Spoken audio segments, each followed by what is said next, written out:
Hoje trazemos a lenda do assobiador, o espectro sombrio de um homem condenado a vagar eternamente pelas planícies e florestas com um saco velho esferrapado no ombro, no qual dizem que carrega ossos humanos.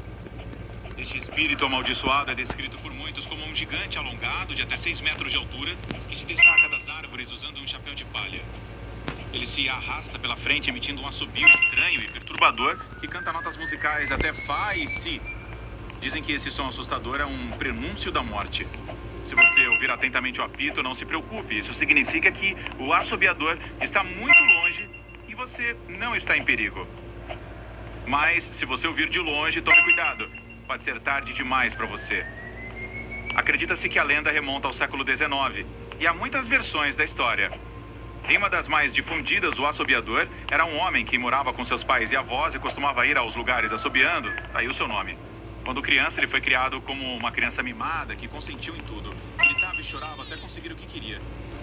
Dizem que um dia o menino, sentado à mesa, desprezou a comida que sua mãe havia preparado para ele, dizendo que queria comer veado assado. Seu pai, perturbado, prometeu que pegaria um para o jantar naquela noite. Então o menino e seu pai foram para a floresta. Mas, depois de várias horas de caça, o pai não encontrou nenhuma presa e voltou de mãos vazias. O jovem faminto ficou tão furioso que assassinou o pai num acesso de raiva e com a faca de caça arrancou-lhe as estranhas para comer alguma coisa. Ao chegar em casa, colocou as vísceras na mesa e pediu à mãe que as cozinhasse. Ela, um tanto desconfiada, começou a fazer perguntas e quando percebeu que eram as tripas do marido que estava cozinhando, entrou em pânico. O avô, que ficou sabendo do parricídio, decidiu dar uma lição ao neto malvado. Ele o amarrou a uma árvore e bateu em suas costas com chicotadas até que o sangue jorrasse em abundância. Então ele derramou limão e pimenta nas feridas para que ele sentisse o insuportável ardor. O jovem foi banido e amaldiçoado e condenado a vagar até o fim dos tempos, enviando o cão Tureco ou o cão do diabo atrás dele para persegui-lo. É por isso que o latido dos cães, o tile e os chicotes costumavam assustar o assobiador desde então. E ele vagueia por florestas e planícies com o seu assobio característico e o saco imundo onde guardava os ossos de cadáver do seu pai. Dizem que para na entrada das casas para contar os ossos do saco um a um. Se as pessoas da casa conseguirem vê-lo ou ouvi-lo, nada acontecerá com elas. Mas se ninguém notar sua presença, na manhã seguinte um membro da família aparecerá morto e adicionará seus ossos à sua coleção. Às vezes ele aparece em forma de sombra para atacar bêbados e mulherengos. Aos primeiros, ele suga o álcool de seus corpos pelo umbigo e, dos mulherengos, ele os despedaça, arrancando seus ossos. Essa lenda também está presente no folclore colombiano e, em algumas regiões, é conhecida pelo nome de Silbador ou Tiflón. A versão na Colômbia fala sobre a alma em dor de um cara mulherengo que morreu sozinho e simplesmente busca a companhia de alguém para montar a cavalo. Embora outras histórias mais sinistras digam que alguém próximo de quem ele ouve seu apito morrerá. Se o apito for agudo, será uma mulher, e se for grave, um homem. Há muitos que afirmam ter visto o assobiador no verão, sentado nos troncos das árvores, descansando, enquanto brincava com o pó nas mãos. Mas é sobretudo na estação das chuvas que ele tem fome de morte. Mantenham os olhos abertos, tic-tackers. E se escutarem algum tipo de assobio assustador à distância, fique...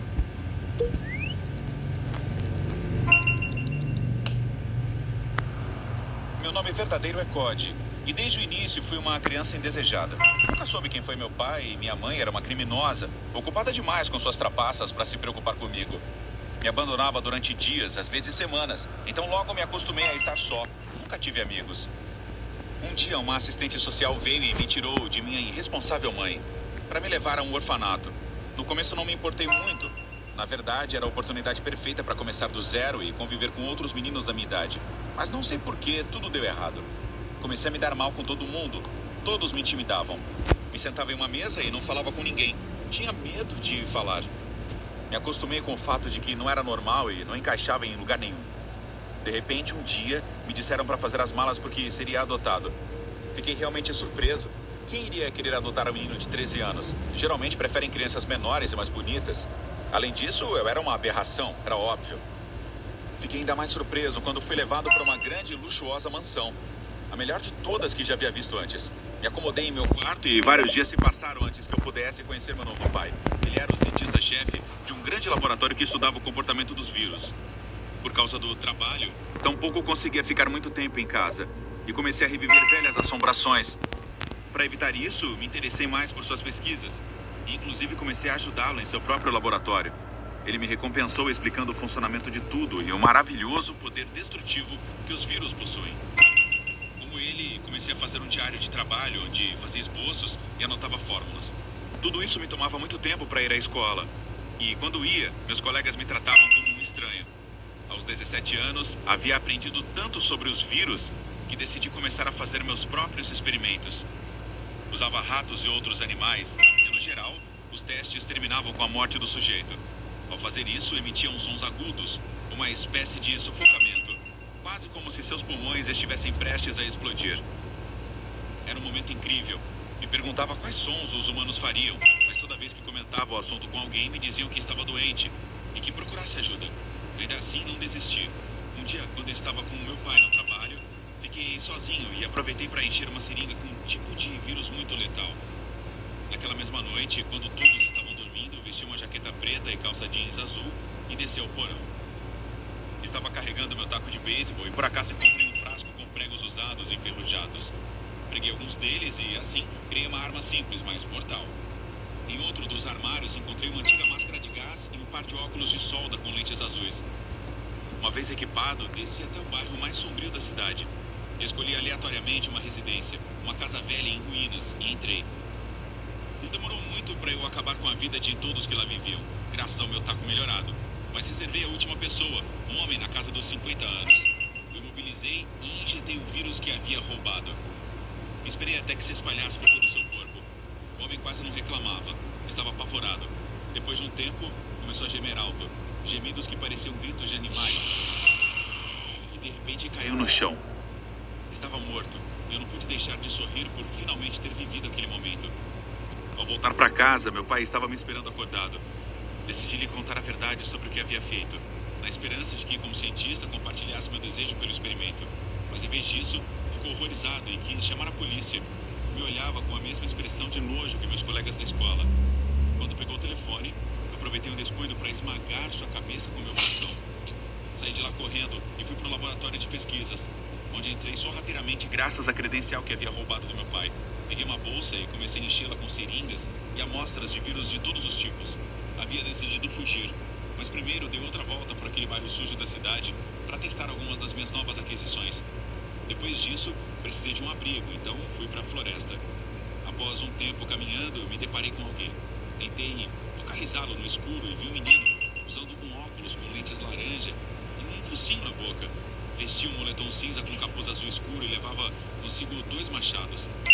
Não sabia se havia me visto, então me escondi atrás de uma árvore. Mas quando olhei novamente, já não estava mais lá. Olhei em outra direção e de repente o vi, cara a cara, a alguns metros de mim. Saia daí. Te conheço. Você não tem nada a esconder. Não parecia querer me atacar. Então fui ao seu encontro e, com medo, lhe perguntei quem era. Meu nome é Toby. Queria dizer a ele meu nome, Cody, mas em seu lugar saiu outro. X-Virus. Prazer em conhecê-lo, X-Virus. Agora venha comigo. Começou a caminhar e eu o segui sem imaginar que finalmente havia encontrado um grande amigo. Meu irmão de sangue. Anne era uma tímida jovem de 24 anos. Não tinha muitos amigos, pois seu trabalho tomava a maior parte do seu tempo. Era enfermeira em um importante hospital e adorava se sentir útil ajudando os demais. Trabalhava ao lado do Dr. Sebastian, um jovem médico muito respeitado entre seus companheiros. Embora fosse uma pessoa cordial, sempre se mostrava frio e distante. Alguns pensavam que seu caráter taciturno era totalmente normal, já que era um médico legista e passava a maior parte do tempo cercado de cadáveres. Seu cabelo loiro e olhos azuis haviam partido inúmeros corações. Anne não foi exceção, e em pouco tempo se apaixonou por ele. Nunca lhe confessou seus sentimentos, porque pensava que não queria notá-la. Entretanto, um dia o médico declarou seu amor por ela, e os dois iniciaram um relacionamento logo depois.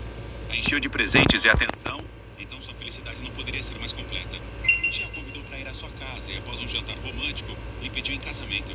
Eu te amo, quero estar sempre ao seu lado, disse ele, e uma enorme onda de felicidade a invadiu. Pouco depois, o médico fez um gesto com a mão e disse: venha, tenho outra surpresa para você. Me acompanhe até o porão. Embora ela devesse estar animada, algo em seu interior a colocou em alerta. O tom de sua voz havia mudado e a atmosfera de repente esfriou. Se levantou e o seguiu. Abriu a porta do porão e imediatamente sentiu um odor que dava náuseas. Enquanto desciam as escadas, ele lhe disse: Anne, querida, finalmente encontrei a resposta. De agora em diante estaremos juntos para sempre.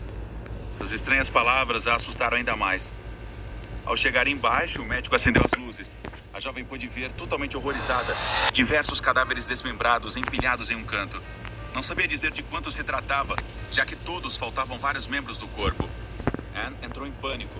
A imagem devastadora embaçou sua visão e não pôde pronunciar sequer uma única palavra. O médico estava ao seu lado, com uma expressão de expectativa, como se esperasse uma resposta. Seu primeiro impulso foi dar a volta e sair dali, mas ele a agarrou e a golpeou na cabeça, a deixando atordoada no chão.